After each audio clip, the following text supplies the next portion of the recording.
નમસ્કાર મિત્રો, આજે આપણે પોટેશિયમ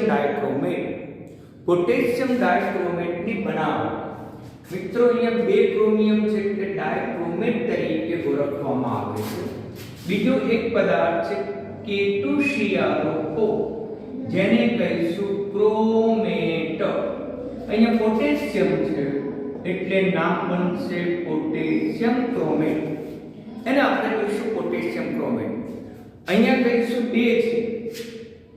બે ક્રોમેટ એટલે પોટેશિયમ ડાયક્રોમેટ શબ્દ વાપરવામાં આવે છે. એની બનાવટ તો ક્રોમાઇટ ખનિજ છે અને આ ખનિજ વાસ્તવમાં તો યાદ રાખજો એમસીક્યુ માટે Cr2O એ ફેરસ ઓક્સાઇડ અને ક્રોમિયમ ટ્રાયોક્સાઇડનું સંમિશ્રણ છે. એટલે એમાં Fe નું ઓક્સિડેશન આપ્યું છે તો 2 થશે અને ક્રોમિયમ નું ઓક્સિડેશન આપ્યું છે તો 3 થશે. આમ આ બાબત જે છે એ તમે એમસીક્યુ માં નોંધ કરજો જેથી તમને એમસીક્યુ માં પૂછાયેલું છે તો તમને આવડે કે ક્રોમાઇટ ખનિજમાં Fe નો ઓક્સિડેશન આંક કેટલો એ પણ પૂછાયું છે. ક્રોમાઇટ ખનિજમાં ક્રોમિયમ નો ઓક્સિડેશન આંક કેટલો એ પણ મિત્રો પૂછાયું છે. આમ તમને ઓક્સિડેશન આંક પૂછાયો. હવે આ ક્રોમાઇટ જે ખનિજ છે એ જે ખનિજ છે એનું ઓક્સિડેશન થશે જેને આપણે સંલગ્ન પ્રક્રિયા તરીકે ઓળખીશું. તો એમાંથી આપણને સોડિયમ ક્રોમેટ પ્રાપ્ત થશે. આ હોય એટલે ક્રોમેટ, સોડિયમ ક્રોમેટ. આપણને પીળા રંગનું દ્રાવણ મળશે. આ બધા એમસીક્યુ યાદ રાખજો. તો પીળા રંગનું દ્રાવણ મળે છે. આ ઉપરાંત Fe2O3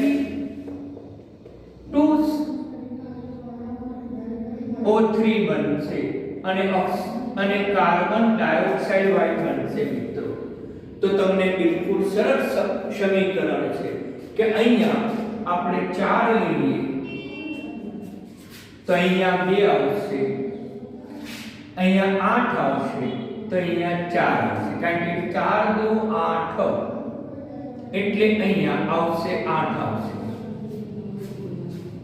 એટલે થઈ ગયા 8 4 2 8 ક્રોમિયમ તો અહીંયા આવશે 7 487 પછી અહીંયા આવશે 8. આ રીતનું સંતુલન તમને ફાવે. યાદ રાખો કે એને 4 વડે ગુણી નાખો તો Fe4 તો અહીંયા 2 ક્રોમિયમ 8 તો અહીંયા પણ ક્રોમિયમ 8. તેથી 8 સોડિયમ થવા જોઈએ. 8 તો 16 સોડિયમ થવા જોઈએ. તો 16 અને ઓક્સિજનની ગણતરી કરો તો 8 બાકી રહે એટલે આપણે 1 મૂકીશું. અને આને ખ્યાલ આવી જાય કે કાર્બનની આગળ 8 છે એટલે 8 મૂકીશું. આ સંતુલન થયું. એક પ્રકારની ઓક્સિડેશન પ્રક્રિયા છે મિત્રો. એમાં બંનેનું ઓક્સિડેશન થયું. Fe+2 હતો તે Fe+2 નું Fe+3 માં પણ ઓક્સિડેશન થયું. ક્રોમિયમ +3 હતો તો ક્રોમિયમ +3 માંથી આ કયું ઓક્સિડેશન આંક થયું તો આનો +6 ઓક્સિડેશન આંક થયું. આમ ઓક્સિડેશન પ્રક્રિયા આ નિર્ભર વેગની હાજરીમાં કરવામાં આવે. હવે આ જે સોડિયમ ક્રોમેટ છે એ સોડિયમ ક્રોમેટને એસિડ ઉમેરવામાં આવે H+ સલ્ફ્યુરિક એસિડ ઉમેરવામાં આવે. સલ્ફ્યુરિક એસિડ એટલે H+ આપણે લખી શકીએ. તો પછી આપણને સોડિયમ ડાયક્રોમેટ પ્રાપ્ત થાય છે. સોડિયમ ડાયક્રોમેટ આપણને પ્રાપ્ત થયો. તો અહીંયા ક્રોમિયમ કેટલા તો કે 2 તો અહીંયા ક્રોમિયમ 2 સોડિયમ 4 છે અને એ સોડિયમ આયન ધન આયન તરીકે છૂટો પડે છે 2 મોલ. ઓક્સિજન કેટલા 4 2 8 તો અહીંયા ઓક્સિજન કેટલા થયા 7 તો એક ઓક્સિજન બાકી રહ્યો પાણી તરીકે છૂટું પડ્યું, સંતુલિત થઈ ગયું. આમ આપણને પીળા રંગમાંથી નારંગી રંગનો સોડિયમ ક્રોમેટ ડાયક્રોમેટ પ્રાપ્ત થાય. આ સોડિયમ ક્રોમેટ, આ સોડિયમ ડાયક્રોમેટ. યાદ રાખો આનું નામ છે ફક્ત સોડિયમ ક્રોમેટ. અને આનું નામ છે સોડિયમ ડાયક્રોમેટ. Sodium dichromate. આમ સલ્ફ્યુરિક એસિડ ઉમેરવામાં આવે તો નારંગી રંગનો સોડિયમ ડાયક્રોમેટ બને છે, જેની દ્રાવ્યતા વધુ છે. તેથી આપણને સ્ફટિકીકરણ સ્વરૂપમાં પ્રાપ્ત ન થાય, પરંતુ આપણે મેળવવાનું છે પોટેશિયમ ડાયક્રોમેટ. તો પછી એમાં સોડિયમ ડાયક્રોમેટમાં સોડિયમ ક્લોરાઇડ ઉમેરવામાં આવે, પરિવર્તે પોટેશિયમ ક્લોરાઇડ ઉમેરવામાં આવે મિત્રો. અને પોટેશિયમ ક્લોરાઇડ તમે ઉમેરો તો સોડિયમનું વિસ્થાપન કે વડે થાય છે K2Cr7 વત્તા NaCl. અહીંયા Cl Na 2 છે, K પણ 2 છે, એટલે આપણે 2 Cl. આમાં આયન વિનિમય પ્રક્રિયા થાય છે. આમાં ઓક્સિડેશનાંક બદલાતો નથી. આનો ઓક્સિડેશનાંક તો +6 છે, આનો પણ +6 છે, આનો +6 છે, આનો પણ +6 છે. ઓક્સિડેશનાંક બદલાતો નથી. આની દ્રાવ્યતા પ્રમાણમાં ઓછી છે. અને દ્રાવ્યતા ઓછી હોવાથી તેનું સરળતાથી સ્ફટિકીકરણ કરી શકાય છે. સ્ફટિકીકરણ કરતા આપણને સોડિયમ ડાયક્રોમેટના સ્ફટિકો પ્રાપ્ત થાય છે. મિત્રો, આ પદ્ધતિથી આપણને પોટેશિયમ ડાયક્રોમેટ બનાવવાનું. પરીક્ષામાં પૂછે પોટેશિયમ ડાયક્રોમેટની બનાવો તો મિત્રો 3 સમીકરણ લખી નાખવાના. 3 સમીકરણ કે ક્રોમાઇટ ખનિજ જે છે એ ક્રોમાઇટ ખનિજનું હવામાં સંલગ્ન પ્રક્રિયા કરવામાં આવે તો આ પ્રક્રિયા થાય. ટૂંકમાં સમીકરણ લખી નાખવાનું, વર્ણન લખવાની કોઈ જરૂર નથી. સૌપ્રથમ પીળા રંગનો સોડિયમ ક્રોમેટ પ્રાપ્ત થાય છે, પરંતુ તેમાં એસિડ ઉમેરવામાં આવે તો આયન વિનિમય પ્રક્રિયાથી ડાયક્રોમેટ, નારંગી રંગનો ડાયક્રોમેટ આપણને પ્રાપ્ત થાય છે. સોડિયમ એટલે સોડિયમ ડાયક્રોમેટ, પરંતુ એની દ્રાવ્યતા ઓછી છે. એની સરખામણીમાં પોટેશિયમ ડાયક્રોમેટની દ્રાવ્યતા આની વધુ છે, આની ઓછી છે. તેથી સોડિયમ ક્રોમેટમાં KCl ઉમેરવામાં આવે તો પોટેશિયમ ડાયક્રોમેટ ઓછી દ્રાવ્યતાવાળો હોવાથી તેનું સરળતાથી સ્ફટિકીકરણ કરી શકાય છે મિત્રો. તો આ રીતે આપણે પોટેશિયમ ડાયક્રોમેટ બનાવી શકાય. સમીકરણ તમારે યાદ રાખવાનું છે. હવે આ જે છે એ પણ નારંગી રંગનો છે. તો હવે એના ગુણધર્મોની આપણે ચર્ચા કરીએ. આ પણ નારંગી રંગ, ક્રોમેટ પીળા રંગ. ક્રોમેટ જો આ હોય તો પીળા રંગનો અને આ હોય તો નારંગી રંગ. આટલું યાદ રાખવાનું. હવે ચર્ચા કરીએ એના ગુણધર્મો. બરાબર ધ્યાન રાખો. તો ગુણધર્મો તમને ચર્ચા કરી. નારંગી રંગનો સ્ફટિક, નારંગી રંગનો ઘન પદાર્થ છે અને આ પાણીમાં દ્રાવ્ય છે. એ પાણીમાં દ્રાવ્ય છે. આમે પોટેશિયમ આયન ધરાવતા બધા જ પદાર્થો પાણીમાં દ્રાવ્ય છે. એટલે તમે સરળતાથી લખી શકો કે સોડિયમ ક્રોમેટ હોય કે પછી પોટેશિયમ ક્રોમેટ હોય એ બધા જ પાણીમાં દ્રાવ્ય છે. હવે ઇમ્પોર્ટન્ટ છે કે આંતર પરિવર્તનશીલ છે. આંતર પરિવર્તનશીલ છે, એકબીજામાં પરિવર્તન પામે છે. એ વખતે ઓક્સિડેશનાંક બદલાતો નથી. ઓક્સિડેશનાંક તો તેનો એ જ રહે છે, પરંતુ એક ક્રોમેટમાંથી ડાયક્રોમેટ માં રૂપાંતર પામે.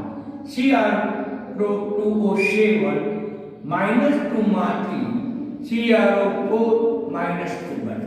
આમ એકબીજામાં આંતર પરિવર્તનશીલ છે. એમાં અનઓક્સિડેશનાંક પણ +6 છે, અનઓક્સિડેશનાંક પણ +6. ઓક્સિડેશનાંક બદલાતો નથી, પરંતુ ડાયક્રોમેટમાંથી ક્રોમેટ બનવાની જે પ્રક્રિયા કે ક્રોમેટમાંથી ડાયક્રોમેટ બનવાની પ્રક્રિયા આંતર પરિવર્તનશીલ પ્રક્રિયા તરીકે ઓળખવામાં આવે છે, જે pH ઉપર આધાર રાખે.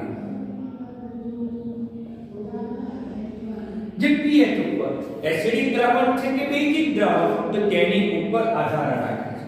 દાખલા તરીકે ડાયક્રોમેટ લઈએ. ડાયક્રોમેટ એ ડાયક્રોમેટમાં એસિડ ઉમેરવામાં આવે H+ તો આપણને ક્રોમેટ પ્રાપ્ત થાય. 2 મોલ છે તો એ 2 મોલ 4 તો 8 થયા ઓક્સિજન મિત્રો. તો પછી 8 થવા માટે અહીંયા કેટલા થયા? 4 તો 8, અહીંયા 7 છે અને 8 થવા માટે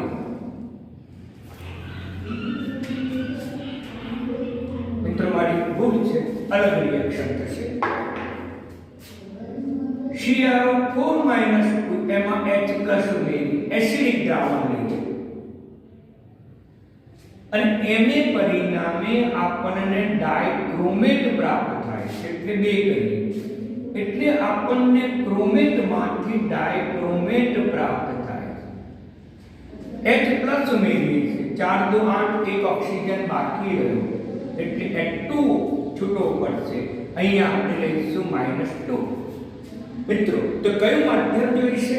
તો અહીંયા આપણે સંતુલન કરીએ તો 2 તો 2 અહીંયા -4 + 2 કે -2 અહીંયા પણ -2 વીજભારી સંતુલિત થઈ ગયું એટલે કહી શકાય કે જ્યારે એસિડિક માધ્યમ હોય એસિડિક માધ્યમ ત્યારે તે ક્રોમેટમાંથી ડાયક્રોમેટ સ્વરૂપમાં આપણને જોવા મળે.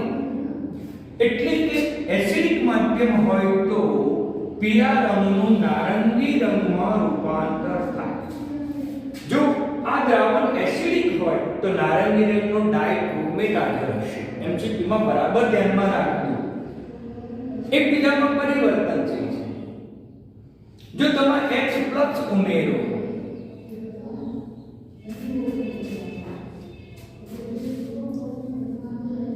આમાં H+ ઉમેરો તો પછી આ CrO4 એટલે કે ક્રોમેટમાંથી ડાયક્રોમેટ બને.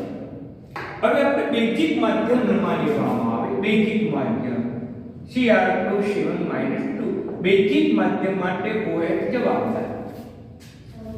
તો પછી બેઝિક માધ્યમ જો લેવામાં આવે તો આ દિશામાં પ્રક્રિયા થાય. ડાયક્રોમેટનું ક્રોમેટમાં રૂપાંતર થાય. CrO4 - 2 2 ક્રોમિયમ તો 2 ક્રોમિયમ. ઓકે. હવે અહીંયા ઓક્સિજન 7 ને 8 4 નું 8 પરંતુ પાણીનો અણુ છૂટો પડે એક ઓક્સિજન વધે એટલે 2 સંતુલિત થઈ ગયું. કયું માધ્યમ થયું મિત્રો? તો બેઝિક માધ્યમ થયું. pH 7 કરતા વધુ એટલે બેઝિક માધ્યમમાં આનો રંગ કેવો છે? તો કે નારંગી છે. આનો રંગ કેવો છે? તો પીળો. જો આ દ્રાવણ બેઝિક હોય તો પીળા રંગનો ક્રોમેટ તેમાં જોવા મળે. આમ ડાયક્રોમેટનું ક્રોમેટમાં રૂપાંતર થાય. આમ આંતર પરિવર્તન આ પ્રક્રિયા તમારે યાદ રાખવાનું. જો ડાયક્રોમેટમાં બેઝ ઉમેરો તો ક્રોમેટમાં રૂપાંતર થાય. ક્રોમેટમાં જો H+ ઉમેરો તો ડાયક્રોમેટમાં રૂપાંતર થાય. આમ રંગ કેવા રંગનું છે? એ પીળા રંગનું છે કે પછી નારંગી રંગનું છે? તેનો આધાર તેની pH ઉપર જોવા મળે. આમ એસિડિક માધ્યમને pOH માટે પણ પૂછી શકે. pOH 7 કરતા વધુ હોય તો એસિડિક માધ્યમ છે. એ જ રીતે અહીંયા pOH એ 7 કરતા ઓછું હોય તો બેઝિક માધ્યમ છે. આમ માધ્યમ માટે pH અથવા pOH નો ઉપયોગ તમને કરી શકે મિત્રો. તો પછી આવા MCQ સ્વરૂપમાં તમને આવડે. આ બિલકુલ સરળ છે. આંતર પરિવર્તનશીલ છે એક રંગમાંથી બીજા રંગમાં, પરંતુ એનો આધાર pH ઉપર રહેલો છે. તે વખતે એનો ઓક્સિડેશન બદલાતો નથી, માત્ર રંગ બદલાય છે. આ વસ્તુ બરાબર ધ્યાનમાં રાખજો, જેને આંતર પરિવર્તનશીલ પ્રક્રિયા તરીકે ઓળખવામાં આવે. હવે એનો રાસાયણિક ગુણધર્મની પણ ચર્ચા કરીએ કે પોટેશિયમ ડાયક્રોમેટ જે છે એ પોટેશિયમ ડાયક્રોમેટ એનો ઓક્સિડેશનાંક મહત્તમ છે. Cr2 એનો ઓક્સિડેશનાંક +6 છે જે મહત્તમ છે.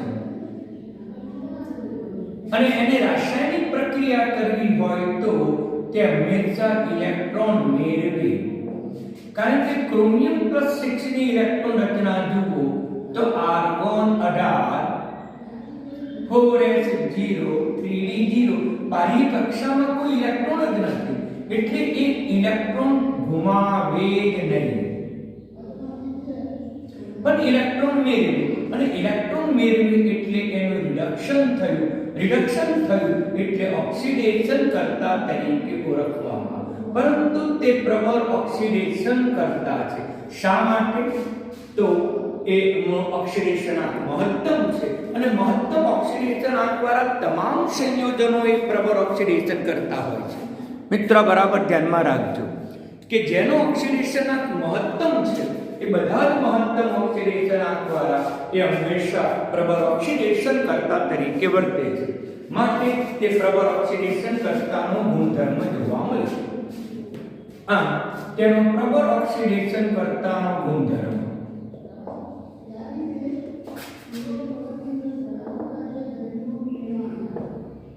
ઇમ્પોર્ટન્ટ છે. તો પછી જ્યારે ઓક્સિડેશન કરતા તરીકે વર્તે ત્યારે આ ક્રોમેટાઇન જે છે, ડાયક્રોમેટાઇન, એનો ઓક્સિડેશનાંક 6 છે. ઇલેક્ટ્રોન મેળવે એટલે રિડક્શન થાય, ઓક્સિડેશનાંકમાં ઘટાડો થાય, અને ઘટાડો થઈને +3 બને.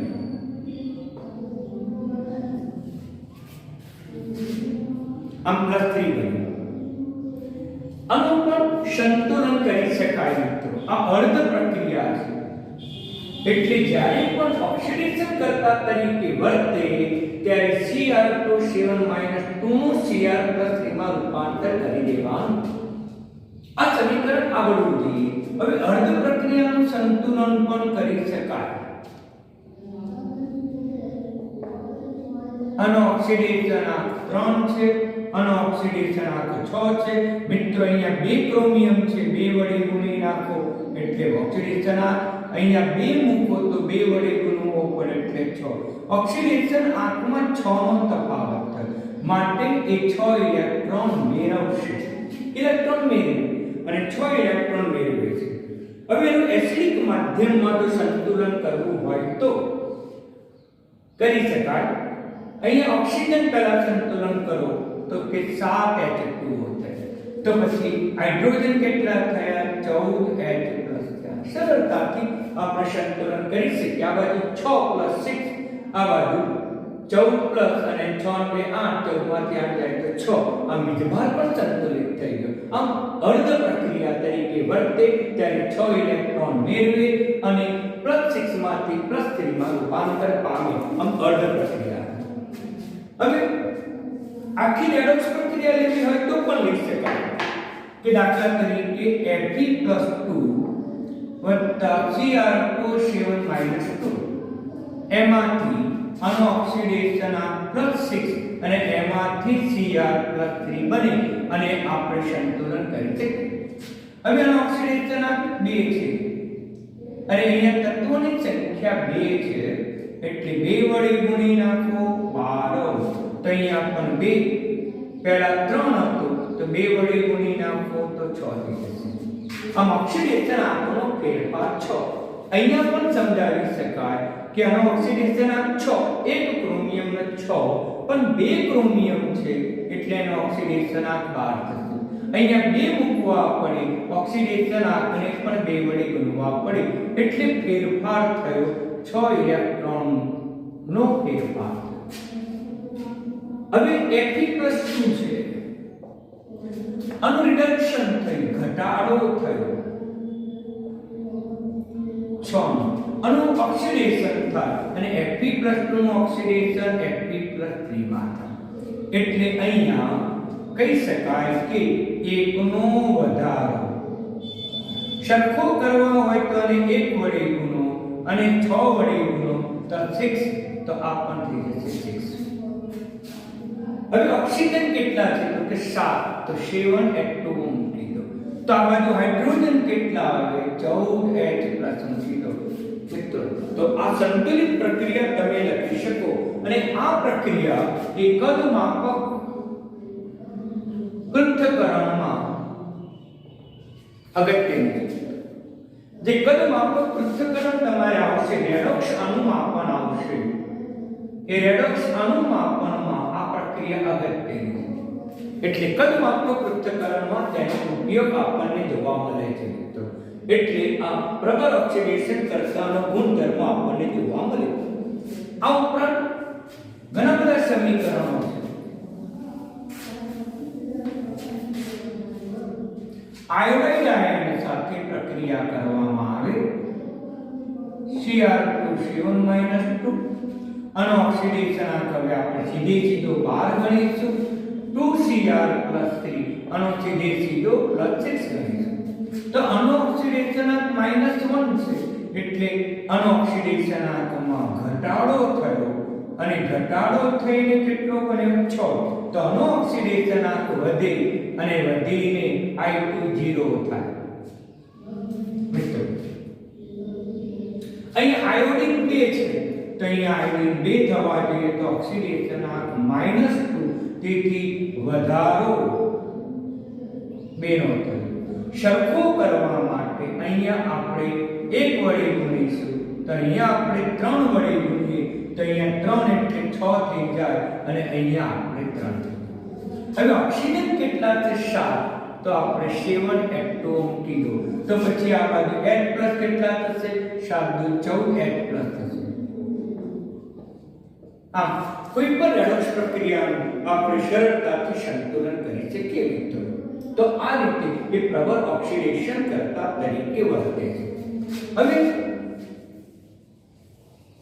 એનું બંધારણની ચર્ચા કરીએ ક્રોમેટ અને ડાયક્રોમેટના બંધારણની ચર્ચા કરીએ CrO4 - 2 એને કહેવાય ક્રોમેટ એને કહીશું ક્રોમેટ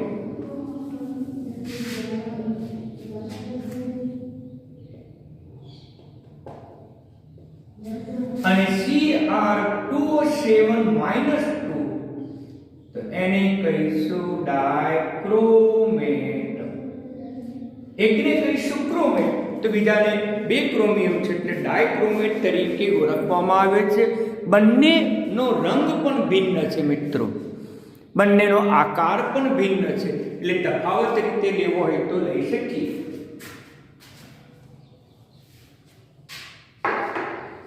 અને કહીશું ક્રોમેટ અને કહીશું ડાયક્રોમેટ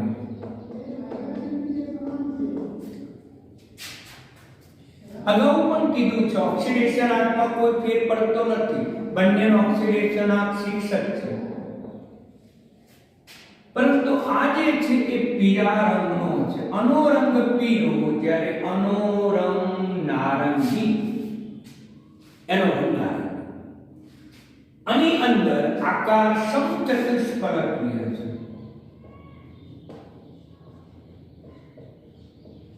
એનો આકાર સમચતુષ્ફલકીય ક્રોમિયમ મધ્યસ્થ પરમાણુ એક ઓક્સિજન બીજો ઓક્સિજન બીજો ઓક્સિજન બીજો ઓક્સિજન -2 આમ -2 વિધવાર અહીંયા લખ્યો આમ એનો સમચતુષ્ફલકીય આકાર આપણને જોવા મળે આનો આકાર બે સમચતુષ્ફલક એકબીજા સાથે એક ઓક્સિજન મારફતે જોડાયેલા એક જ ઓક્સિજન મારફતે હવે 7 રહ્યા એમાંથી એક આવી ગયા તો દરેકના ભાગે 3 ઓક્સિજન આવશે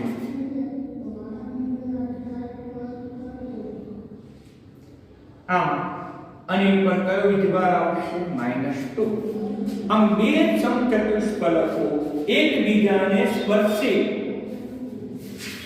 બે સમચતુષ્ફલકીય ના 6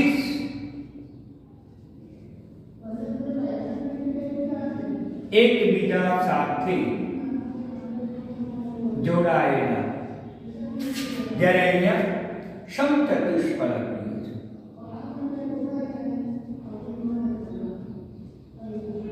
આ વસ્તુ બરાબર ધ્યાનમાં રાખજો વેરી મોસ્ટ ઇમ્પોર્ટન્ટ છે મિત્રો એટલે તમારે આ ધ્યાનમાં રાખવાનું બીજું કે જો બેઝિક માધ્યમ હોય પીળો રંગ દ્રાવણનું માધ્યમ બેઝિક હોય ત્યારે પીળો જોવા મળે અને જ્યારે એસિડિક માધ્યમ હોય ત્યારે તેનો રંગ નારંગી જોવા મળે. આમ આપણને ક્રોમેટ અને ડાયક્રોમેટનો તફાવત છે. રંગમાં પણ ભિન્નતા છે, આકારમાં પણ ભિન્નતા છે. આ સમચતુષ્ફલકીય છે. આ બે સમચતુષ્ફલક એક સામાન્ય ઓક્સિજન મારફતે, શીર્ષ મારફતે એકબીજા સાથે જોડાયેલા છે. હવે એનો ગુણ ઉપયોગ લઈએ. ઉપયોગ તો પહેલો છે કદ માપક પૃથ્થકરણમાં.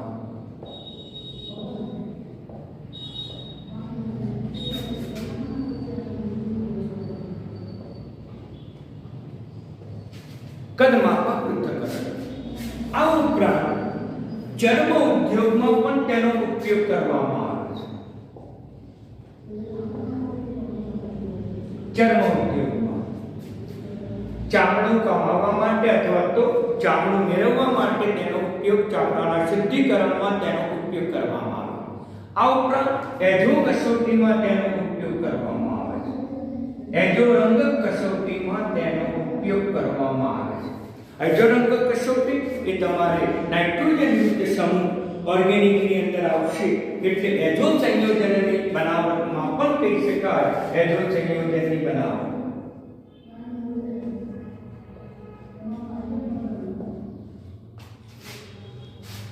એજો સંયોજનની બનાવટ.